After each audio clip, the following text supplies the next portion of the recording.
Alright, my name is Tiki Fiesto. You know what I'm saying? I'm 25. I'll be 26 next month. I'm a Gemini and I'm a Cancer. Um, I was born and raised in DC and Maryland, but I rep Maryland down bottom because, that's what I really, put the work in at. I'm a stripper, exotic dancer, and an entertainer. It's like no. And I'm a rapper. And I am a mother to a 4-year-old daughter named Kobe. And I am a sister. I have 14 siblings. I have 14 siblings. I have a great mom. I have a great dad. I have a great stepdad. And I have a great stepmom. And I suffer from mental illness. I suffer from self-image. I suffer from sex, and I suffer from anxiety, and I also suffer from I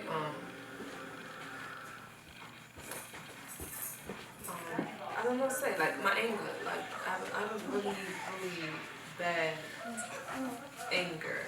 I really do. It's really bad. It's terrible. It's horrible.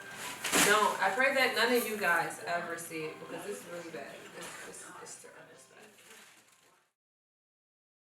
bad. Alright, so the question is, what is it like to be a stripper? Basically, I have 5 answers for that question. When I first started dancing, it was horrible. Like, I was so nervous because I was a tomboy. I grew up a tomboy. I grew up with my dad, so he made me a tomboy.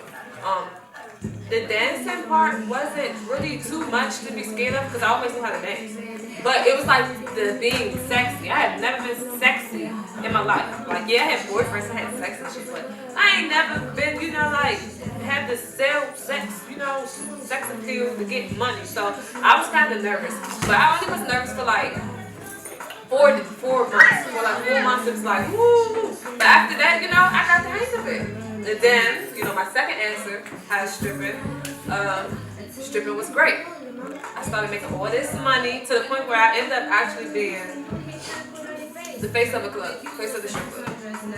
To the point where people would turn and leave the door. They say, "Oh, is Tiki there?" No, they would leave. Like roll out and leave. Like I was realizing making all this money being myself. Like that's when I realized this shit ain't that bad. It's not as bad as people made it seem. People made it seem like this shit was so tragic and around this time that I was dancing, girls wasn't getting their bodies done. Like some girls was getting ass shots and stuff, but nobody really was going hard on getting fake bodies and shit like that. So it was cool. I didn't have it was really cool. But then the third answer is what it's like to be a stripper. It's sad because I done seen some girls who started with me and going through the stripping period, they lost themselves, selling pussy in the parking lot, doing drugs really bad, lost a lot of weight, was getting beat, getting pimped out. And it was sad. It really hurt because it was the girls were really nice females that was really, sweethearts, but they lost their stuff from it. And then, I ended up slowing down because I got pregnant. So when I got pregnant, I left the scene for about a year. I came back, and when I came back, the stripping just changed. The money changed, the bitches changed, the clubs changed, everything just changed. I don't know what exactly happened, but it didn't change a good change. It was a fuckery change. The money was dumb. The money wasn't as popping as it was before I left when I had my daughter. So I realized, I was I don't want to do the strip club no more. I was I'm gonna do parties, I'm gonna do the house parties and stuff. And I ended up doing house parties, and that's how I got into doing the parties and leaving the strip club. And it became great. The parties is lit, it's fun, you get paid to come, plus get paid, and you can leave. You're your own boss, can nobody tell you what to do. And it became really good. But now, it's 2020. I'm over it. Dancing takes a toll on your body. It takes a toll on your mental. just takes a toll on you a lot, you know. Being a stripper, before I was a stripper, I already suffered from, you know, self-image, my body and stuff. But now stripping is on a whole nother level, you know. Like me, I'm naturally thick, but some clubs would say I'm fat because in their idea of what a thick girl is, chicken wing legs, fake ass, fake waist, fake titties. That's what they think is thick now. So, you know, I wasn't used to that. Like I'm like, like, you know. And I think that's partly why I think I'm fat now. You know, I have this big thing about me. Like I feel like I'm this big. Like I feel nobody say I am this fucking big. Like I am. I don't feel nobody say. So it's like now it's like I'm to the point where I'm over it. My daughter knows that I am a gangster now. So it is time to get out of her. Like I don't want her to know nothing about this lifestyle because it's really toxic, you know. It affects your love life. No guy will ever take you serious. People treat us unhuman. They tell us we need love versus asking us why we stripping, what made us, you know, strip, what happened in your life. They just treat us really bad. And you know, as that strippers, you know, when it first started happening to me, I used to cry, I used to hurt my feelings, but now it's like it don't hurt my feelings no more. I gotta be tough because nobody's out here helping us. Nobody's advocating stripper mental health, you know. Nobody's advocating that shit. So, you know, we gotta advocate it ourselves. We just gotta be strong. That's why sometimes you do get a stuck up dancer. It's not that she's stuck up, it's just that, you know, so many people tell us we shit. Girls tell us like, you know, that's like the guy that likes us and he had a girlfriend. We don't know. The first thing she says, oh, you gonna leave me for a stripper, bitch? Or, you know, like just stupid dumb shit like that. Like they don't see us. Like, and believe it or not, most strippers aren't just strippers. Some strippers are really like lawyers and doctors and shit. You know, like real life guys bomb jobs. But it's like no matter how great of a person you are, once you become a stripper, that's all the world sees you as. It's sad. Because you could be a stripper with a dope personality, cool as fuck, and the guy still treat you like shit. I get treated like shit all the time. It's kind of like I'm used to it. You know? I settle for it in a way. It's just like, what the fuck? I'm gonna keep fighting to get respected. I'm not ever gonna get respected. But it's just, I don't know. I always wanted to be the guy that liked me for me, that I like back while I'm stripping, so that when I stop stripping and I become successful in a different field, that I feel like the love is real, you know? I don't know. But that's how it feels to be a stripper. It's very emotional. It's a very emotional roller coaster. You gotta be really strong mentally, physically, and definitely emotionally to be a stripper. So that's how it is to be a stripper. Alright, the question is, when did I decide to become a rapper? I started rapping when I was in like 4th grade. I always was into poetry. One thing about me, it was weird. I think that came from, you know, my whole mental illness I had going on with myself. I always used to write. I used to love writing. I remember my dad found my diary and it was telling, and in the diary it was saying how I was going to kill him and chop his head off. And my dad was like, yeah, you got problems. Like, he couldn't even get mad because he was just so shocked that I said that in my diary or whatever. But I used to write poetry, but then I ended up liking rap music. And Eminem was my favorite rapper. At the time, he was my favorite rapper. Only because the emotions he had and being misunderstood and stuff. Because I always was misunderstood as a kid, you know. I always was that cousin that, oh, she's so pretty, oh my God, dang, she's so beautiful, she's so pretty. But I always was the one who got treated differently. Like, and even all my cousins can vouch for that. I got treated differently. But it's weird though, because it's like, how can I put it? Christmas, I always had a bomb ass Christmas. Because my grandma and my dad, I had all these gifts. Like, I ain't gonna lie, I had a lot of gifts. But, I'm not a materialistic person. Like, I needed, the things that I needed growing up, I didn't get, like, the love and the acceptance and stuff. I didn't get that. So, it made me start writing. So, when I started writing, I ended up, was like, you know what? I need to put some of this on music. And then, like I said, Eminem came out. And when Eminem came out, I said that he was just like me, but just a male, older version of me.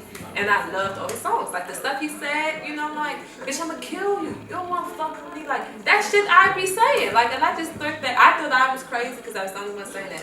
Which, people probably would say we all crazy, but, you know, and that's when I started pushing my pen. And I ended up, you know, going to school hang with my male friends, and we'll rap at lunch tables. Like we'll relax and spit at the lunch table. And I'm the girl who's dressed all cute like a girly girl, but I start rapping and niggas be like, oh yeah, like, oh okay, so you see. So I just always stuck with it, and it's weird because like each year I did rapping, I perfected my craft in a whole different way. Like the way how I rap now is completely different than how I rapped back then, like 3 years ago from here. You would never expect me to rap like that.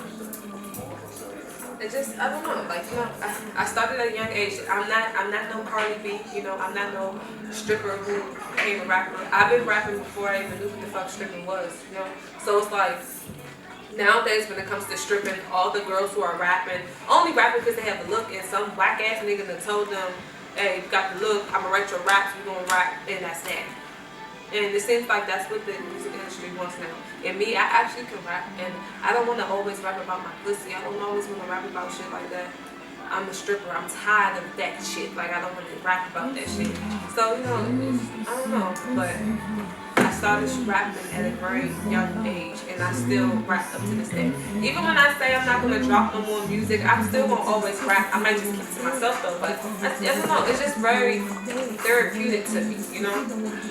That's probably why I never got addicted on drugs and stuff, because music was my drug. Like, I can go on days without smoking weed. I can go days without drinking. But, you know, I can't go days without music. Like, every day I have to listen to instruments. I have to listen to music. It just does something really great to me, you know? And that's that. What kind of artist do I think I am? I think I am unpredictable. I can just say unpredictable. I can't, it's weird because I swear sometimes I surprise myself sometimes. The ability, like, it's weird because I never knew how good of a rapper I was until men that I knew, you know, male rappers that I know that make dope music tell me, like, son, how are you able to freestyle on that beat and you just heard it twice? And you already came up with a whole song with it. And to me, it's like, I'm like, that's easy. He's like, no, bro. People in the industry don't even do that. It's people who's really like out here that's popping. They don't even know how to do that. And it's weird because it's like, I don't be under no influence of no drugs or no liquor. I be sober and I can do it. And it's like, yo, that's crazy. That's amazing. And I don't know, you know, I feel like I'm very versatile. One day I can give you a trap song, and then the next day you might get a rock song. Then after that you might get an R&B song. Then after that you might get a little Uzi Vert type song. Then after that you might get a Gucci Man song. Like, I really don't know what kind of artist I am. I just know that I am very versatile, very eye-grabbing type of artist. Like, I feel like, you know, I don't even know what kind of artist I am. I don't. I just do whatever I feel like. You know? If I feel like I want to be sad, I'm gonna maybe write some sad shit, but I'm gonna write it in the most catchiest way, where that even people who don't relate to how I feel, they still gonna like the song because I can just say it in a catchy way. I haven't met a female in the DMV that sound like me. The closest person I can say that's very similar to me is Kilo, and I love her. She's so dope. She's so creative. I love her. She just really dope. She reminds me of myself. She has like different creativity and stuff. She's actually my favorite female rapper in the day. She's my favorite. But besides myself, she's my favorite. But yeah, I don't really know what kind of artist I am. I just think that I'm unpredictable. That's like they ever say. I'm just an unpredictable artist. You never know what you're gonna get. Sometimes I don't know. I don't know what the fuck I'm gonna give y'all. I'm just gonna give it to you. I don't be knowing. And then I don't know. I really don't know. Because like I said, I have like 10 personalities, so I don't never know who I'm gonna be when I go to sleep. So I think that probably sums it up right there. The question is, what is some of my mental illness I suffer from, aka my demons that I be fighting? In person, in Instagram, and around my friends and around strangers, I'm a very you know, kind of like chill to myself person. I'm open when I'm around people that I'm comfortable with and stuff like that. But deep down, I am definitely fighting some demons. I suffer from self-image, and that's when I feel like I'm never good enough physically. Like, even if I go get my body done, I'm gonna come out that surgeon's office and I'm gonna find something else to do.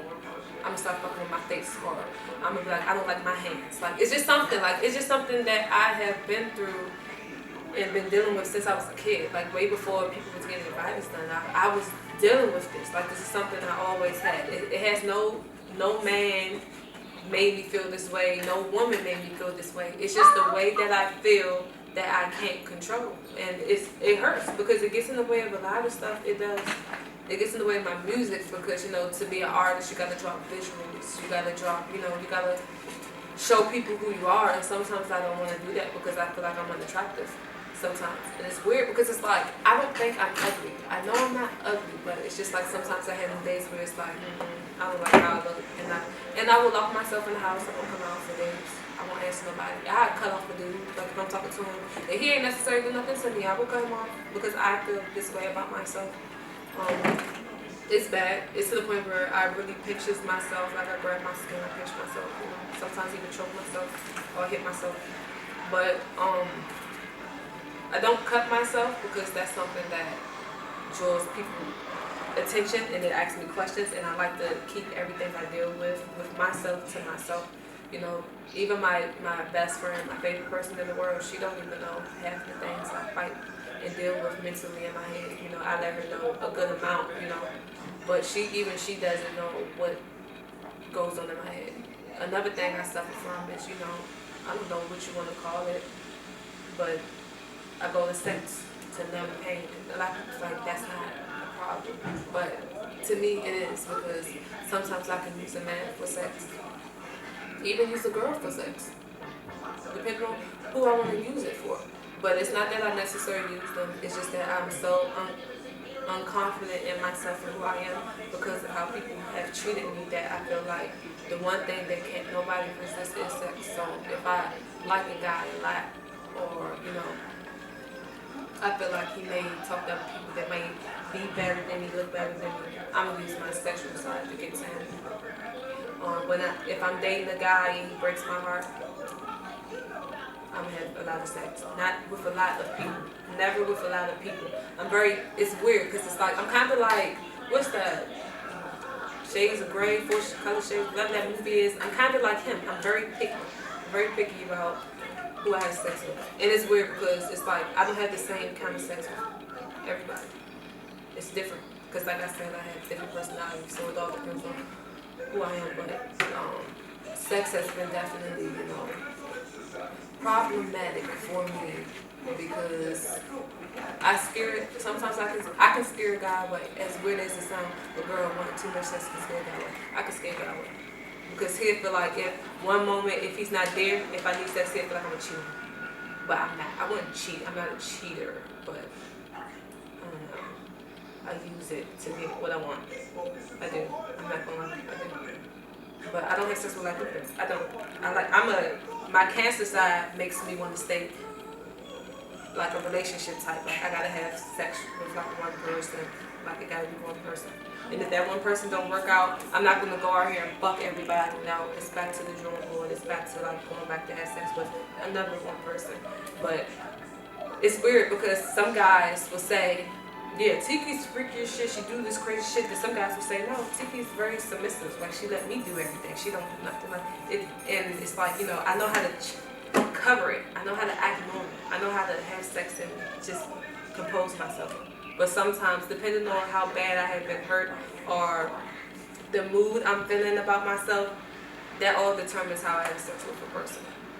Like, that's how it is, you know. But it's really bad. And it's weird because you would think from a female, because I have been raped, you know what I'm saying, gang rape and rape regular by two different situations, you would think that would make you not want to have sex no more. When now, it's kind of like, I prefer to give it up versus the guy trying to take it, because I can't go through that whole little phase again. That shit was driving me crazy. If I see the nigga, I probably kill him. Because I hate men. I do. I hate. It's like I love men and I want to be with a man. I want to get married. I want to have a family. But I hate men. I hate men at the same. I hate them at the same time. All the time. I hate them to them. I hate them at the same time. But I just know that if I find that nigga, them niggas, because them niggas, they was like my bros. Like that was the wildest shit I have ever experienced in my life. But you know, I thank God that it wasn't brutal, you know, like I didn't leave out with stag wounds or they tried to kill me after. You know, I thank God I was able to walk away from that shit. And you know what I'm saying? It made me strong. They definitely didn't break me down. They definitely did. You know, some girls really become scared of men. Nah, I ain't scared of men. I think that's when I really started being physical with men. Like in a relationship, if I argue with a guy and they look like he will hit me, I hit his ass first. Like, I don't know. It's weird. It's like, I don't know. I really don't know. I'm still trying to figure it out. I just now came to the conclusion that I do have a problem sexually. I do have a problem sexually. I do have a problem with myself.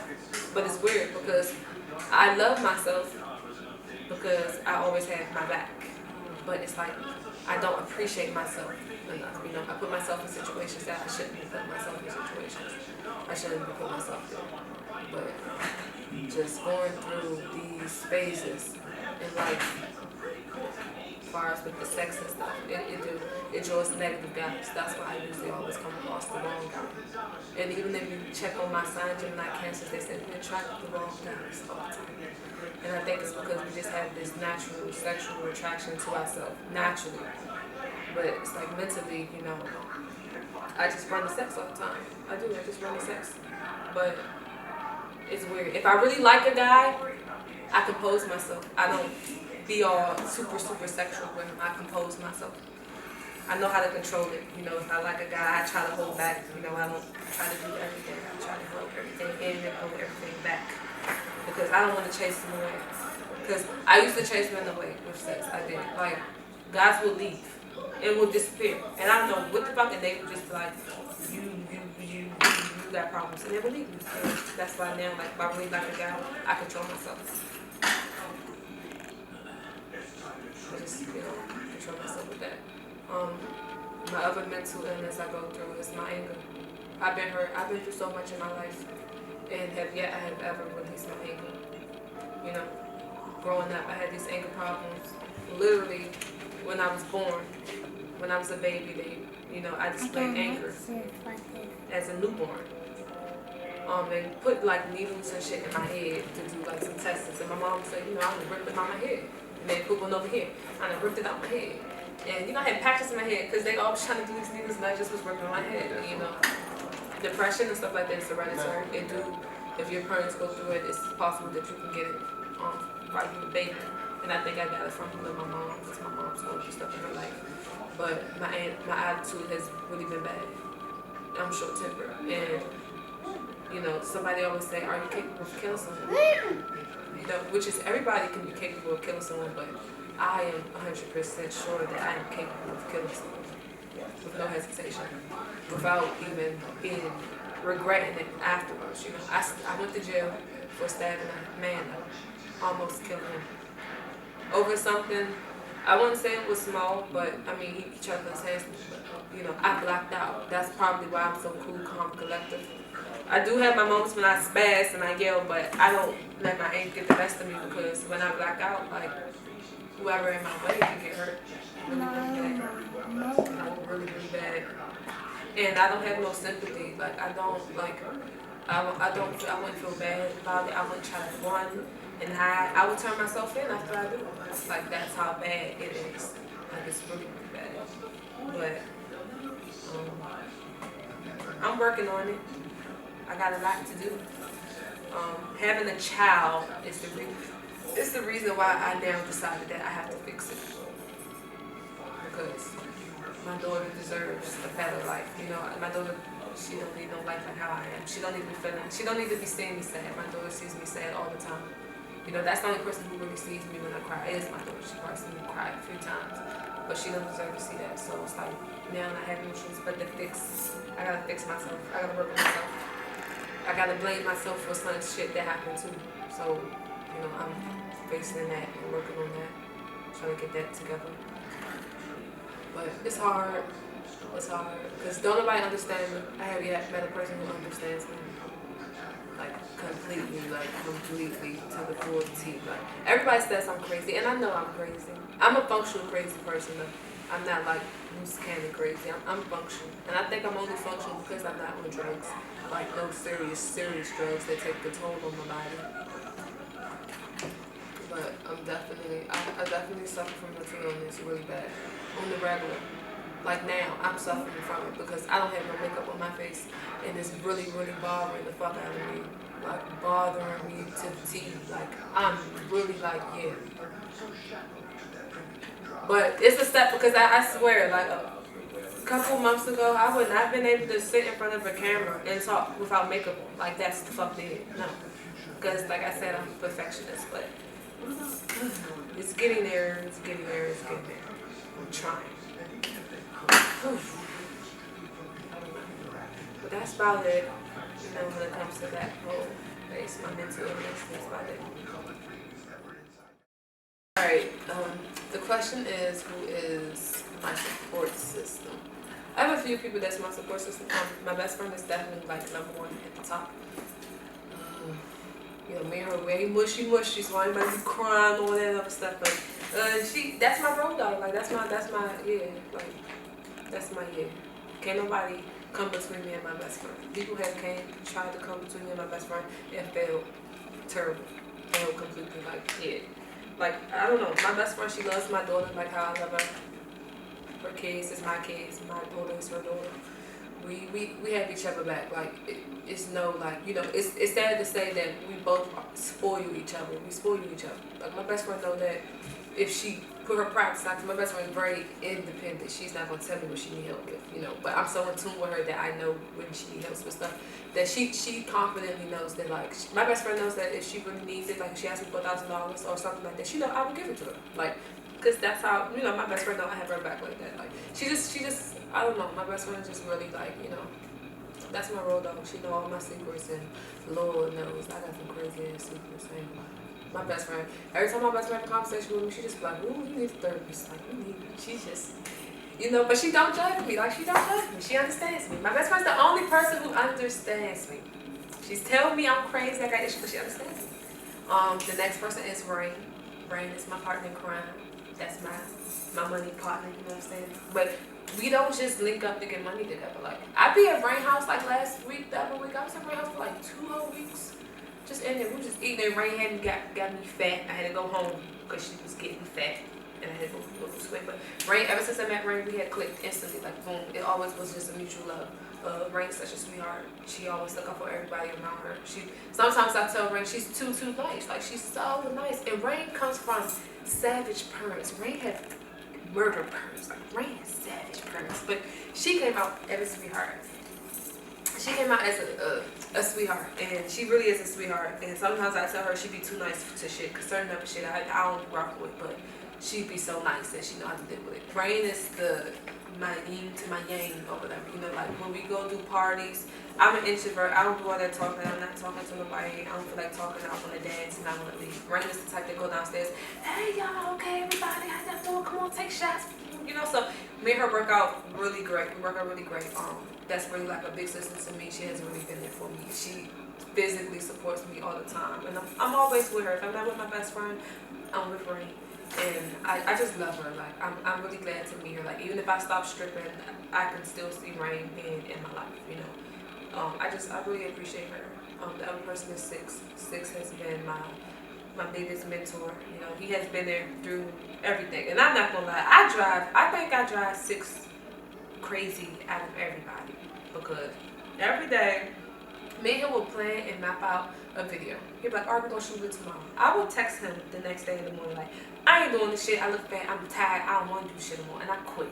And I say that to him like 3 times a week. And you know, anybody else who's working with an artist who wasn't in tune with their artist, they would have gave up on me. But like, you know what? I'm tired. I'm done. I'm gonna find somebody else. You know so much. Six has been there through everything. Like, he's been in everything.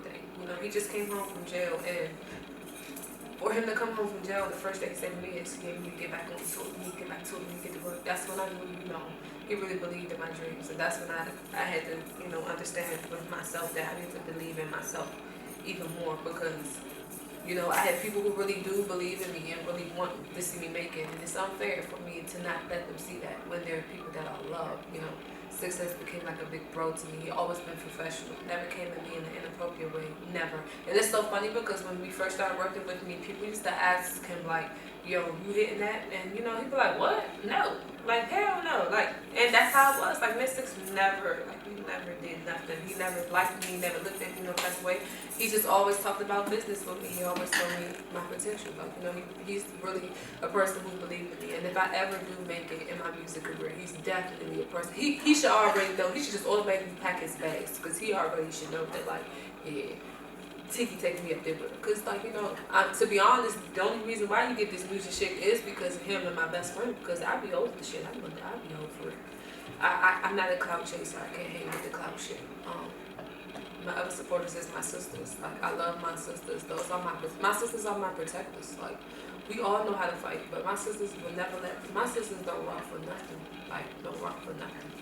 Like, just know that, like, if you beefing with me, that's why I don't tell my sisters everything. Because my sisters be ready to go. They pull up, they be ready to go. They be ready to fuck a bitch up real quick. You know what I'm saying? So I can deal with my problems by myself because they don't get no fucks, but I love them. My sisters put the F in family, like we all look out for each other. We all there for each other, They the mothers of my nephews and my nieces. Like I love them to pieces. Like I love them with all my heart. I love my sisters to death. Like I really do. My dad and my stepmom, they're my biggest supporters. They ain't judgmental or nothing. Them two are crazy as hell, and I always say they belong together because they both crazy as hell, and I always say they definitely belong together. That's all I can say. But they are very supportive to me. They love my daughter unconditionally. They was there for me when I first had my daughter. Really helpful, like really there for me. Y'all understand? Because when I first had my daughter, life was probably super hella fucked up. It was really bad, like really terrible, and they just was there for me, and still there for me up to this day. Kobe, love her mama, her papa. My other support is my mom. My mom, I feel like since, my dad raised me, my mom wasn't there. That now she steps up to the plate. My mom wants to take care of me. She wants me to stop stripping. She wants to give me money. She wants to take care of me. And she wants me to live with her in her big old house. She wants to baby me again. And I'm like, Mom, no, I'm very independent. I do not want to live off of you. She like, just stop stripping. Ain't nothing wrong with it. But just stop, go to school. So, my mom, she encouraged me to go back to school. So I'm in school for my diploma and I'm taking up college classes too. So, my mom, all praise to my mom for that. She has really helped me out with that. And trying to change myself around. My mom used to be a dancer too. She almost lost her life. She don't know that I know that though, but she almost lost her life. So for her to be so understanding my situation to let me strip and I think that's why she wants me to get out of it. But she never told me what exactly happened to her, but she almost lost her life really bad. My other support team, as you know, my friends, I have a lot of friends. I say friends because, it's a lot of them. Minaj, Fancy, Prima, Amanda, Ginger, I'm probably about to forget a few, but, people, they know who they are. They're very supportive, always good energy. Wherever they support me through Instagram or support me in person, it's just always great energy. How can you say, my cameraman, Bless is a good supportive. Always been there. Always been consistent with me with my music. Never been no funny, iffy shit, no, janky shit going on. Always just had my back. Bars when it comes to like my music, my videos, and even just like, just in person, like just we have a great friendship.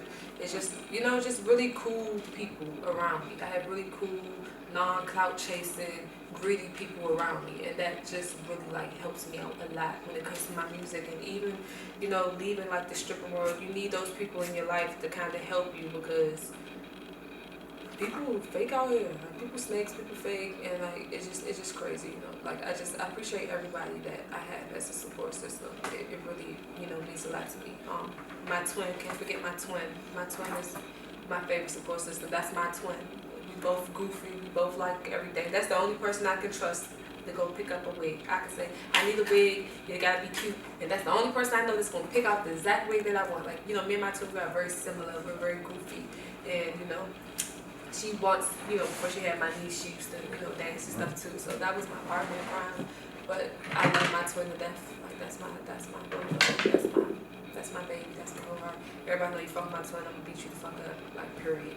Ain't no talking. I don't give a fuck what my twin did, I'm gonna beat you the fuck up.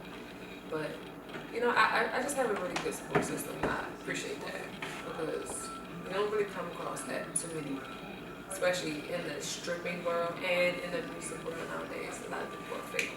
So I really appreciate that. I really do. And last but not least, I can't forget about the man with the plan, besides God himself, Jamie. Jamie has put money in my pocket, okay? Put a lot of money in my pocket.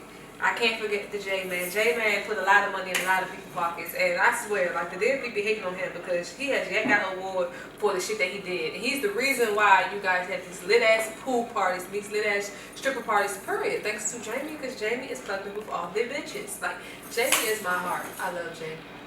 Jamie, that is mine. He stresses me out all the time. Yes, he do. He stresses me out. I cut Jamie out all the time. I get on the phone with him.